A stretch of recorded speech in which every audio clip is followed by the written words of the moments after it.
Bom, esse vídeo aqui não tem nenhum script, tá? Imagino que seja um vídeo bem curtinho aí. Só peguei a câmera do celular aí, liguei pra gente conversar um pouco. Mas eu queria falar um pouquinho com você que tá prestando vestibular, né? Que tá nessa ansiedade de faculdade nessa época do ano. Porque é uma época do ano que gera muita ansiedade, né? Que a gente quer saber resultado. E ela pode ser tanto uma época muito feliz pra gente, né? De aprovações, né? Fim do ano, vai ter o Natal, aí é legal você receber uma aprovação junto com as festas, o pessoal curtindo com você. Como pode ser uma época de tristeza também, que você vai receber uma notícia ruim, que é completamente normal. Antes de começar, acho que é legal me apresentar um pouquinho. Eu me chamo Lucas, eu sou aluno do terceiro ano da Faculdade de Medicina aqui da USP. E hoje eu liguei a câmera literalmente para dividir uma ideia com vocês, né? Trocar uma conversa com você que está prestando vestibular, que está querendo chegar numa faculdade, seja uma faculdade pública, particular, né? Você tem esse sonho da medicina. Então esse vídeo é justamente para você que está passando por isso aí, tá bom? Eu acho que eu queria falar um pouquinho hoje de quando eu reprovei, tá? Quando eu não passei na prova, que eu lembro que foi uma das maiores decepções que eu já enfrentei na minha vida, assim, foi receber aquele não, né, de várias faculdades, tá? Não foi só em uma que eu não passei, eu não passei em várias faculdades na primeira vez que tentei. E é aquele não que dói, né? Aquele não que machuca, você olha aquele negócio assim, puta, mais um ano estudando, eu vou ter que dar algum jeito de passar, eu acho que eu não sou capaz, a gente começa a se questionar muito, né? Imagino que quem tá tendo essa experiência agora vai passar pela mesma coisa, é algo que todo mundo passa quando sofre uma reprovação, tá? E, meu, eu lembro nitidamente o dia que saiu, assim, resultado da FUVEST, da Unicamp, tava lá. Eu nem fui pra segunda fase na primeira vez que eu prestei, tá bom? Então, tá lá, não convocado pra segunda fase. E aquilo lá foi uma pancadaça pra mim, porque eu sempre sonhei em fazer medicina e fazer medicina numa das públicas principais. Então, USP, Unicamp, Unifesp, né? Principalmente a USP. A USP sempre foi meu sonho, porque eu sempre conversava com a minha mãe. Minha mãe, ela foi enfermeira do Hospital das Clínicas da USP. Eu tinha esse sonho muito grande, assim, de continuar na mesma carreira que a minha mãe, entendeu? Tipo assim, pelo menos frequentar o mesmo lugar que ela frequentou, ter o mesmo crachazinho de hospital que ela teve. Então, eu sempre tive esse sonho, tá? E quando eu recebi o primeiro não, foi uma das maiores chateações da minha vida, porque eu olhei para aquele resultado da USP e falei, pô, eu acho que eu não sou capaz de passar nesse lugar, tá? Eu não. Eu acho que, por mais que eu estude 3, 4, 5 anos, eu nunca vou ser aluno de medicina da USP e eu nunca vou seguir o que minha mãe fez aqui, tá? Minha mãe, ela foi do transplante de fígado da USP, ela foi, enfim, ela foi uma pessoa espetacular, ela foi uma enfermeira espetacular aí dentro do HC, e esse sonho parecia distante para mim, né? Isso me deprimia muito porque eu queria viver o mesmo que minha mãe viveu, eu queria continuar esse legado dela, eu queria ter as mesmas experiências naquele lugar magnífico que eu achava que a USP era, né? O Hospital das Clínicas, que é, na verdade, né? E eu me sentia cada vez mais distante desse sonho, porque eu terminei meu terceiro ano do ensino médio, foi a pandemia, mas também não justifica muita coisa, né? E recebi um não, tá? Recebi um não em várias faculdades públicas e passei em algumas particulares lá. E eu lembro dos meus pais preocupados, assim, né? Minha mãe e minha avó, elas estavam preocupadas, falando, putz, será que o Luca vai ficar muito tempo, assim, tentando estudar para entrar, né? Porque é natural, às vezes os pais, eles são meio grossos, assim, né? Parece que eles são meio chatos, mas é porque eles se preocupam também com a gente. E eu lembro que minha mãe e minha avó se preocuparam muito, falaram assim, putz, será que não vai vingar isso aí? Ele quer, sabe? É lógico que não transmitiram isso pra mim, mas a gente conhece nossos pais, né? E eu lembro que elas ficaram num desespero, assim, para me matricular numa faculdade particular de medicina, tá? Na época que a gente não tinha dinheiro para fazer isso, tá bom? A gente não ganha 50 mil por mês aí para se matricular na faculdade de medicina, mas elas queriam a todo custo que eu me matriculasse logo, com medo de eu estar perdendo tempo da minha vida, tá bom? Elas achavam que, sei lá, se eu ficasse muito nessa insistência aí de pública, pública, pública, pública, ou USP, USP, USP, né, que era o meu sonho por causa da minha mãe, eu ia gastar muito tempo da minha vida, eu ia acabar ficando empacado aí, e a gente sabe que a graduação de medicina demora, então isso tudo gera preocupação nos nossos pais, inclusive na gente, tá? Então, assim, elas me matricularam na faculdade particular de medicina, e eu lembro que eu comecei a ficar, tipo assim, bem deprimidão, eu comecei a ficar muito triste, tá? Que eu não ia cursar no lugar onde eu queria. Eu ia fazer medicina, mas eu ia fazer medicina às custas dos meus pais, dando a vida para conseguir pagar aquele negócio, tá bom? Então, eu lembro que na época minha mãe começou a ir atrás de médicos que ela conhecia para ver se conseguia ajudar a pagar a faculdade, né? E porque imagina, 10 mil por mês é um valor muito grande aqui, né? Então, não é todo mundo que consegue pagar, e na época também não tinha essa condição. Então, ela começou a ir atrás de médicos. Lembro que uma médica até pagou minha matrícula na faculdade. E eu assinei esse livrinho da faculdade como se eu fosse virar aluno de lá, tá? Só que eu lembro que cada vez aquilo lá mais me incomodava, assim. Tipo assim, eu falei, pô, eu, sei lá, eu tô meio que desistindo de um sonho, entendeu? Só pela ânsia de fazer alguma coisa rápido, né? Eu tava nessa aí. Aquela ânsia de entrar logo na faculdade de medicina, formar logo, formar o quanto antes. E eu sentia cada vez mais que eu tava largando um desejo meu, né? E isso foi me deprimindo, isso aí foi me deixando mais triste. Eu sentia que eu era incapaz, né? Que eu não ia conseguir. E aí foi que um dia eu comecei a ficar cada vez mais inconformado com isso, muito inconformado. E eu falei, não, vou dar um migué nos meus pais. E aí o que eu fiz? Eu peguei essas aprovações em particulares e mandei para um cursinho de São Paulo e falei assim, eu pretendo estudar online, né? Porque nessa época eu tinha me mudado para o Guarujá, né? Eu falei, pretendo estudar online, será que não existe nenhuma possibilidade de bolsa integral e tal? Não vou precisar de material porque eu vou estar estudando online, né? Nem peguei material para vocês terem noção. E aí, surpreendentemente, a resposta do cursinho foi sim, tá? Então, eles me deram uma bolsa integral no cursinho para eu estudar lá por um ano. Então, imagina, fazendo isso tudo por debaixo dos panos. Para meus pais, eu já estava encaminhado para fazer uma faculdade de medicina particular, que a gente ia financiar de algum jeito, ia conseguir ajuda de algum jeito, que a gente ia suar para pagar. Então, para eles ia acontecer isso. E por baixo dos panos, eu estava tentando dar jeitos de fazer meu sonho dar certo, tá bom? Meio que eu fiquei muito incomodado. Eu falei, não, eu preciso pelo menos, de alguma forma, tentar de novo, entendeu? Eu preciso de mais uma chance, tá? E lógico, se eu fosse para faculdade de medicina particular, eu não teria esse problema. E pessoal, esse não é um problema com fazer faculdade de medicina particular, tá bom? Na verdade, a gente tem excelentes faculdades de medicina particulares, tá? Eu tô falando porque era meu sonho realmente fazer na USP, tá? Então, não tem nada a ver com a questão da faculdade em si e com o que era desejo meu, tá bom? Então, eu comecei a orquestrar todo esse plano, uma conspiração assim contra os meus pais, né? E aí eu lembro que quando deu tudo certo, que eu me matriculei no cursinho assim por baixo dos panos, é, minha mãe e minha avó já estavam assim, vai fazer a faculdade, né? A gente já matriculou, tal. E eu às vezes dando umas brigadas com ela, não, deixa eu tentar mais uma vez. Elas, não, você vai perder tempo, tal. E não é por mal, né, que elas estavam falando porque estavam preocupadas comigo. E eu falei, um dia eu cheguei nessa e falei assim, olha, eu não vou fazer a faculdade. Eu não vou fazer a faculdade porque eu já me matriculei no cursinho. Pode ficar tranquilo, vocês não vão pagar nada, porque eu ganhei bolsa nesse cursinho. E eu peço para vocês mais uma chance, só uma chance, para eu provar que eu consigo passar nesse negócio.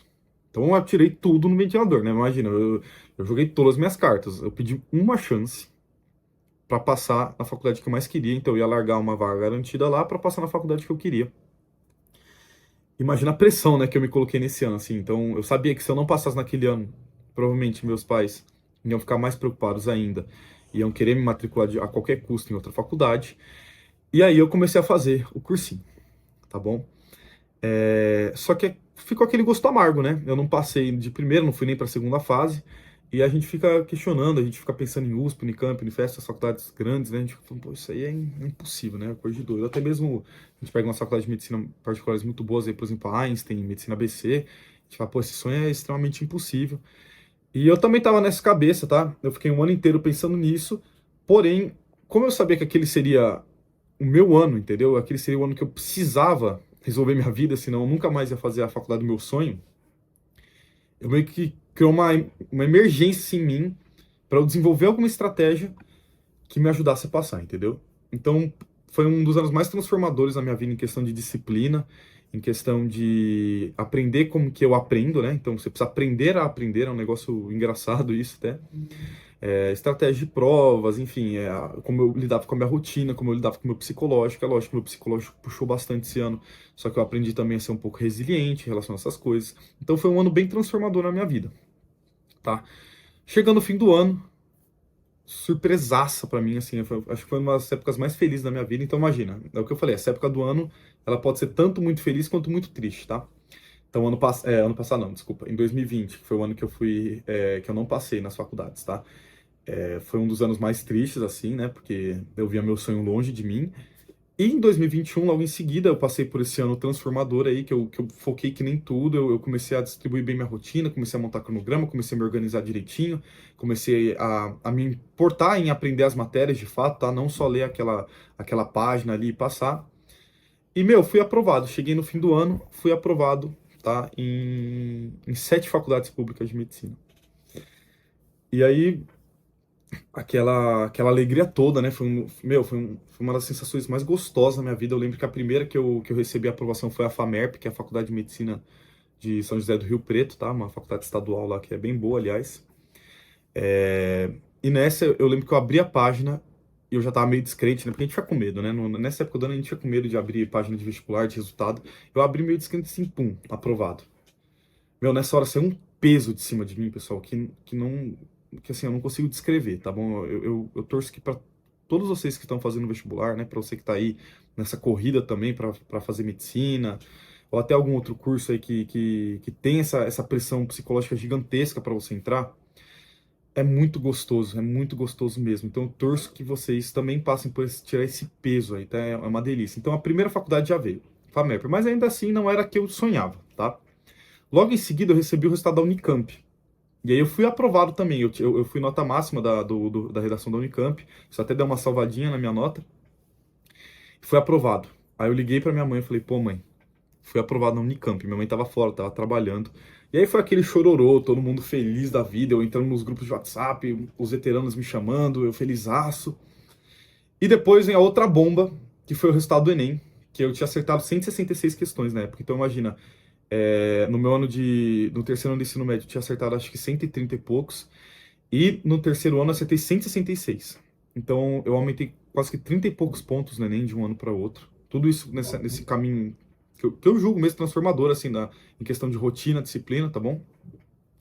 Então, saiu a nota do Enem e eu tinha acertado 166. Eu liguei assim pra minha avó, né? Eu falei, pô, pra minha avó e pra minha mãe, falei, talvez que a USP venha, né?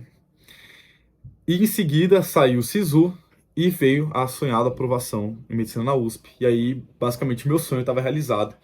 Foi um dos momentos mais felizes da minha vida, assim. Eu realmente falo de coração aqui para vocês que é uma das memórias, sabe aquelas memórias centrais que você tem na sua cabeça que ficam para sempre, né?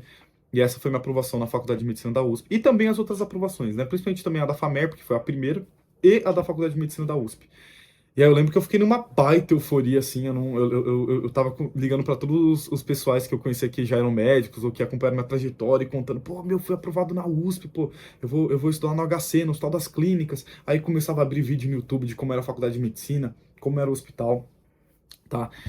Então, por que eu tô falando tudo isso aqui para vocês, né? Porque, galera, o desafio do vestibular, ele não é o último desafio da sua vida, tá? Eu entrei na USP e surgiram outros 1 milhão de desafios. Então, parece que quando a gente é reprovado numa faculdade, parece que aquilo lá é a última coisa que acontece com a gente, tá? Foi essa sensação que eu senti em 2020, quando eu fui reprovado. Parecia que foi a sentença de morte da minha vida, assim, que eu não ia passar nunca, tá? E passando agora e vivendo um pouco, né, amadurecendo, até chegando mais perto aí de alcançar um diploma, né, de médico e passando por algumas experiências dentro do hospital, fora do hospital, como adulto agora, né, como esse jovem adulto que sou, eu percebi que o vestibular, na verdade, foi um dos obstáculos que eu tinha para superar na minha vida, entendeu? E outros surgiram mesmo após a faculdade, tá? Eu tinha essa concepção que eu ia entrar na faculdade e todos os meus problemas estariam resolvidos. E não é assim, galera. Vocês vão perceber que vocês vão passar por essa fase, vão passar pelo vestibular, e o vestibular é só mais um desafio na vida de vocês. E o gostoso de vencer isso, tá? É que você vai aprender a superar esses obstáculos, tá bom?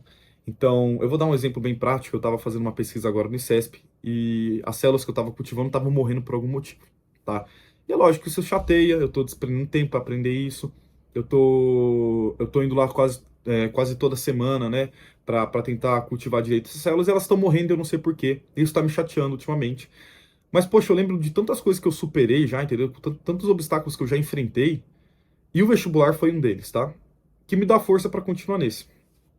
Então, quando você entende que o vestibular é só mais uma pedrinha ali no teu sapato no caminho, também é transformador, de verdade. E eu tive o azar de só perceber isso depois que eu passei na faculdade. Para você que tá aí ansioso que não vai passar, ou que já recebeu o resultado ruim, entenda que esse obstáculo é só um na sua vida, tá bom? É só uma dificuldade que você vai passar agora, que você vai superar, vão surgir outras e você vai ter aprendido a superar elas, tá? A vida não para ali na reprovação do vestibular, ela não para mesmo. Eu pensei que a minha parar também, vocês devem estar pensando isso quando você recebe a reprovação, mas ela não para, tá? E eu acho que o mais gostoso disso tudo é o ato de viver a vida, tá bom? É o ato de você sempre buscar alternativas para os problemas que você enfrenta, é sempre buscar caminhos para resolver os problemas. Isso é a vida de um médico também, tá bom, pessoal? Vocês vão ver que quando vocês entrarem na faculdade, a vida de um médico é você sempre buscar soluções para resolver problemas. Isso também, se você fizer engenharia, medicina, física, enfim, qualquer outro curso, a vida é um grande correr atrás de resolver e achar resoluções para problemas, tá bom? E o mais gostoso desse processo é justamente isso. É você entender que o vestibular, ele é sim um obstáculo a ser superado, entender o que você errou e falar, não, a partir de agora eu vou fazer X, Y, Z, porque isso aqui eu acredito que vai melhorar na minha vida, tá bom? E não só isso, tá bom, pessoal? É toda uma questão psicológica de você aprender a lidar com esses problemas, aprender a lidar com suas inseguranças, aprender a lidar com o seu psicológico. E cada vez que você supera esse obstáculo, quando você superar esse obstáculo do vestibular, você vai perceber que você se torna uma pessoa muito mais madura em lidar com isso, tá bom? E é questão de superar o obstáculo. O vestibular não vai ser o último obstáculo da vida de vocês, eu garanto. E é isso que faz a vida ser gostosa às vezes, tá bom? Às vezes a gente reclama que a gente falha nas coisas, mas eu lembro que às vezes os períodos mais legais na minha vida é quando eu percebi que eu estava evoluindo atrás de superar algum problema, entendeu? Então, pegando o exemplo do vestibular, às vezes eu ficava muito feliz quando um resultado de um simulado era, sei lá, 70 e o outro vinha 75. E aí o outro vinha 78, tá? Então isso me dava motivação para seguir em frente. E às vezes esse processo também é gostoso de se aproveitar, por mais que pareça que seja exaustivo, porque ele realmente é, tá? Mas agora dentro da faculdade, eu olho para trás para isso e falo, pô, na verdade eu aprendi muito durante essa época. E eu imagino que vocês vão aprender também, tá bom? Então, recebeu aquela notícia ruim agora, você tem todo o direito do mundo de ficar triste, de ficar deprimido, de achar que não vai passar. Mas passando isso, um pedido carinhoso que eu faço para vocês assim é que olhem para essa reprovação e falem: como que eu posso solucionar esse problema meu, entendeu? Isso aqui é um problema na minha vida. Eu sou uma pessoa jovem, eu tenho, sei lá, meus 20, 30 anos, né, independente da época que você for entrar na faculdade. Como que eu vou resolver isso na minha vida, tá bom? Porque daqui 5 anos, pessoal, vai aparecer outro problema de magnitude igual ou pior, e você vai ter que olhar para ele e falar assim: como que eu posso resolver isso aqui na minha vida? É lógico, vocês podem perceber que nesse vídeo assim, eu não sou nenhum psicólogo, tá? Eu não sou nenhum especialista em emoções humanas, mas isso aqui é uma conversa sincera do que eu realmente senti durante o meu processo e o que eu posso passar para vocês, que é gostoso de pensar na hora, que funciona pensar na hora, tá bom? De novo, é uma coisa que me fez amadurecer muito, que me fez crescer muito como pessoa. E eu tenho certeza que isso vai fazer o mesmo com vocês, tá? Bom, que nem eu tinha falado, esse vídeo um pouco curto, um pouco prolixo, né? Eu falei de 1 milhão de coisas, contei um pouquinho da minha história. Mas a mensagem final que fica é, por favor, podem se abalar por um dia, dois pela sua reprovação, mas não deixem o seu sonho parar aí, tá bom? Porque eu senti na pele o que é quase você largar um sonho. E hoje eu vivo ele todo dia e eu não sei o que seria de mim se eu não tivesse essa experiência, tá? Então pensem 2 vezes antes de abandonar um sonho de vocês, porque depois essa escolha é carregada pela vida inteira de vocês, tá bom? Pelo resto da vida toda. E às vezes a gente vai muito de escutar amigo, às vezes escutar muito familiar, não, você vai fazer essa coisa, você vai fazer isso, porque você precisa fazer logo isso. E a gente acaba esquecendo o que a gente quer, né? Então, reflita um pouco, senta um pouco sozinho, entenda o que você quer, entenda qual que é o seu sonho de verdade, entendeu? O que que você deseja para sua vida, porque você que vai viver sua vida a vida inteira, tá bom? Parece besta essa frase, mas às vezes a gente vai muito na opinião dos outros, só que as únicas pessoas que vão viver os nossos 100 anos de vida, aí, 90, 80 anos de vida, junto com a gente somos nós, tá bom? A gente sempre vai ter a nossa companhia para sempre e a gente sempre vai sofrer ou ganhar com as nossas ações, tá bom? Com as nossas escolhas. Então façam as escolhas que forem melhores para você, por favor. Não deixa ninguém mandar no que você vai fazer, tá bom? Então essa acho que é a mensagenzinha final que eu queria deixar para vocês. Sigam o sonho de vocês, encarem a reprovação como um problema, aprendam com esse processo, que ano que vem é outro ano, com novas estratégias, com novas possibilidades, tá bom? Com novas novidades, quem sabe uma aprovação em medicina aí, você completando o seu sonho. Então não deixem se cair bem nessa época, porque é sim uma época triste quando você recebe a reprovação, mas pode ter certeza que isso é só um probleminha e depois vão vir muitas outras felicidades na vida de vocês, tá bom? Essa é a mensagenzinha de coração que o Luca aqui tem para dar para vocês. Obrigado por assistirem até aqui e um grande abraço.